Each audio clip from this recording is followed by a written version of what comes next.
Bonjour, je suis Aurélie, je suis chasseuse de biens chez Home Like Home sur la région de Bretagne Nord et aujourd'hui je vais vous faire découvrir une partie de la Côte d'Émeraude entre Saint-Malo et Saint-Lunaire et comme le dit le dicton, en Bretagne il fait beau plusieurs fois par jour. Donc c'est parti, direction la lumière de Saint-Malo.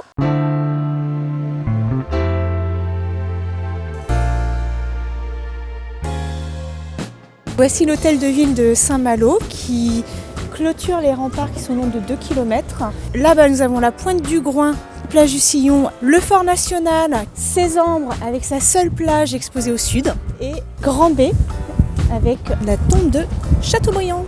Nous avons des conditions climatiques exceptionnelles où on peut admirer la pointe du Groin, donc qui est le début de la côte d'Émeraude, jusqu'à la pointe du Cap Fréhel qui ferme la côte d'Émeraude, qui est également la ligne imaginaire de départ de la mythique route du Rhum qui aura lieu en novembre 2022. Donc voici Surcouf en vrai et en grand, qui est né à Saint-Malo. Et Surcouf nous indique toujours la mer en direction des Britanniques, car nous devons aller piller les bateaux au nom de Sa Majesté.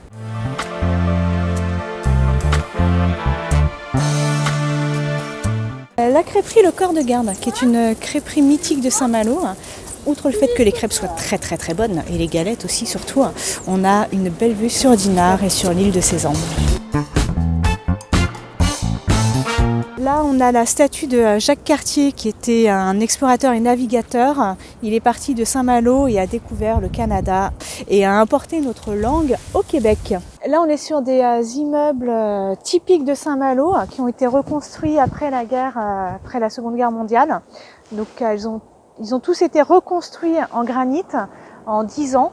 Et là, sur ces deux immeubles, on est sur quasiment les plus prisés de Saint-Malo parce qu'on a une belle exposition ouest et une vue également sur la mer. Et voilà le môle sur notre droite, donc qui est la Grande Jetée et l'entrée du port de Saint-Malo.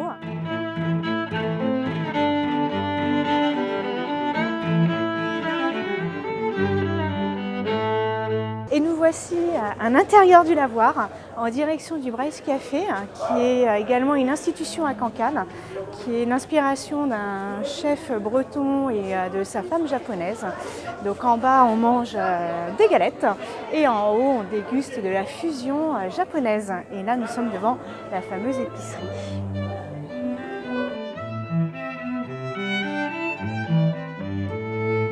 Nous voici arrivés au bistrot du beurre, où tous les produits sont cuisinés essentiellement à base de beurre, car n'oublions pas que nous sommes en Bretagne et que nous cuisinons qu'au beurre. La Maison du beurre, c'est une institution. Son produit phare, c'est le beurre aux algues. Il a 12 beurres différents qu'on peut déguster et il est également fromager affineur. Donc maintenant je vous emmène chez Gauthier Marine qui est la référence pour le meuble et l'objet marin afin de pouvoir meubler sa maison car comme tout breton on a tous besoin d'un baromètre afin de connaître le temps de demain ou voire de l'heure prochaine et Gauthier Marine a vraiment une très belle sélection de baromètres. Donc là nous avons dégusté une très bonne glace de chez Sanchez qui s'appelle Amour de glace. Donc c'est un glacier, élu meilleur glacier du monde. Donc ça c'est un palmarès 2021. Ici à la Momie Saint-Malo, on est dans la ville de la BD, créateur de Spirou. Et tous les ans, au mois d'octobre, nous avons un festival de la BD qui est des Bulles, qui est le deuxième festival de la BD en France après Angoulême.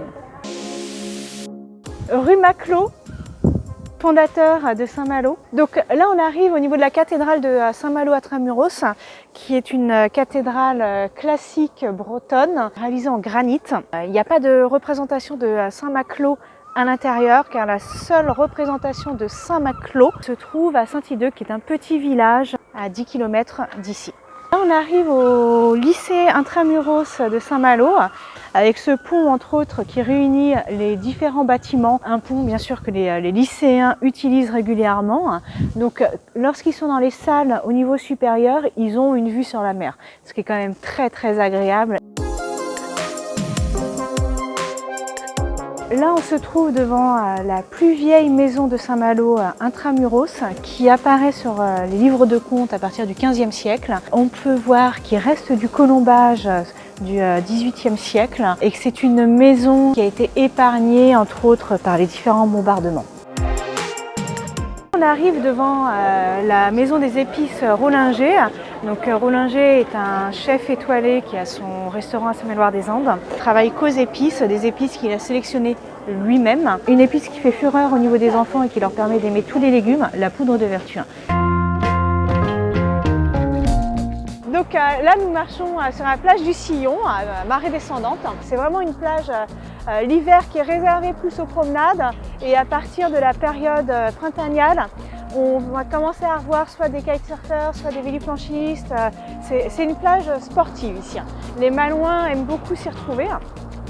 Pour différentes raisons, on est abrité du vent. Mine de rien, on a ce fort qui nous protège du vent d'ouest. Quand on se retourne, on aura toujours une belle vue sur l'intramuros de Saint-Malo.